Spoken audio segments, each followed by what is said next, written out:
বিষের বদলে বিষ নাই বা দিলাম, সুখ তোমারই থাক, আমি না হয় দুঃখ নিলাম।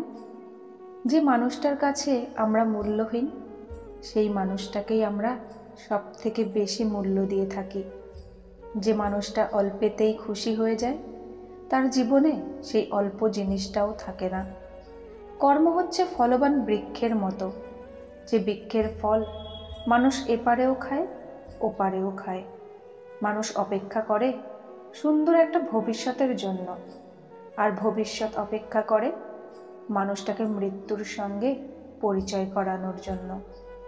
স্বার্থপর পৃথিবীতে ভালো খারাপ বলে কিছু হয় না। তুমি যার মন রাখতে পারবে তার কাছে ভালো, আর যার মন রাখতে পারবে না তার কাছে খারাপ। একটা ভুল মানুষকে ভুলতে একটা সঠিক মানুষের প্রয়োজন হয়। যার অনুপস্থিতি কষ্ট দেয় আপনজন সেই হয়, আর যার উপস্থিতিতেও কিছু আসে যায় না সে আর যাই হোক আপনজন নয়। রাত কারো জন্য খুব রোম্যান্টিক, কারো জন্য একাকিত্বের উচ্ছ্বাস, আবার কারো জন্য নীরব কান্না, তো কারো জন্য গাঢ় দীর্ঘশ্বাস। তবুও রাত সুন্দর, কারণ রাতে চাঁদের দেখা মেলে। পৃথিবীর সবচাইতে বড় মনোবিজ্ঞানী হলো মা, যিনি মুখে বলার আগেই মনের কথা বুঝে যান। স্বার্থে আঘাত লাগলে এই দুনিয়ার মানুষগুলো বিশ্বাস আর সম্পর্ক ভাঙতে সময় নেয় না। মানুষকে সকল পরিস্থিতি মেনে নিতে হয়, কারণ মানুষ বড় অসহায়। এখন জীবনটা ঘড়ির কাঁটার মতো হয়ে গেছে, প্রয়োজন ছাড়া কেউ একটু ফিরেও তাকিয়ে দেখে না। সুখ বলে, ওরে দুঃখ তুই চলে যা জীবন থেকে। দুঃখ বলে, আমি চলে গেলে তোর মর্ম কি বুঝবে লোকে। কষ্ট মানুষের সারা জীবন থাকে না, কিন্তু কষ্টের সময় মানুষের ব্যবহারগুলো সারা জীবন মনে থাকে। জীবনে কখনো কারো উপর নির্ভর করো না, কারণ প্রত্যেকেই বদলে যাবে নতুন কাউকে পেলে। অতিরিক্ত সুখে থাকার কথা আর অতিরিক্ত কষ্টে থাকার কথা কখনো কাউকে বলতে যেও না, কারণ সুখেতে মানুষ নজর লাগায় আর কষ্টে লবণ লাগায়।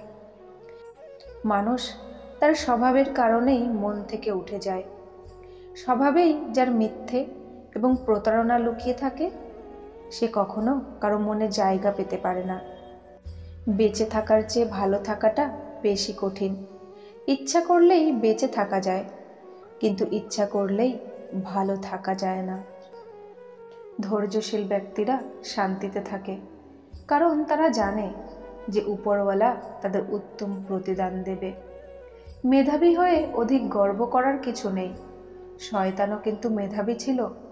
ব্যক্তিত্ব এবং সততা না থাকলে সে মেধা ঘৃণিত। ভালোবাসতে গিয়ে বুঝলাম যে অপেক্ষার কখনো শেষ হয় না, শুধু চলতেই থাকে। তুমি আমাকে ভালোবাসো বা ঘৃণা করো, দুটোই আমার কাছে সমান। দুটোতেই আমি খুশি, কারণ ভালোবাসলে আমি তোমার হৃদয়ে আছি, ঘৃণা করলেও আমি তোমার হৃদয়ে আছি। আত্মা সেই মুহূর্তেই মারা যায় যখন ৮০,০০০ টাকা বেতন পাওয়া অফিসার ৩০০ টাকা উপার্জন করা শ্রমিকের কাছে ঘুষ চায়। ক্রোধ বুদ্ধিকে গ্রাস করে, অহংকার মনুষ্যত্বকে গ্রাস করে, লোভ বিবেক গ্রাস করে, অনুতাপ পাপকে গ্রাস করে, আর চিন্তা আয়ুকে গ্রাস করে। শিক্ষা মানুষকে আলোকিত করে, বিবেক মানুষকে বাঁচায়, ধৈর্য মানুষকে উন্নত করে, আবেগ মানুষকে নষ্ট করে, আনন্দ মানুষকে হাসায়, মিথ্যা মানুষকে ধ্বংস করে। মূর্খের কথায় জবাব না দেওয়াটাই তার জন্য উত্তম জবাব। উগ্র মানুষের সঙ্গে কখনো গভীর সম্পর্কে জড়িত হবেন না, কারণ এদের মধ্যে হাজার ভালোবাসা থাকলেও এরা একটা সম্পর্কের আগে পিছে না ভেবেই হঠাৎ করেই সেই সম্পর্ক ভেঙে দিতে পারে।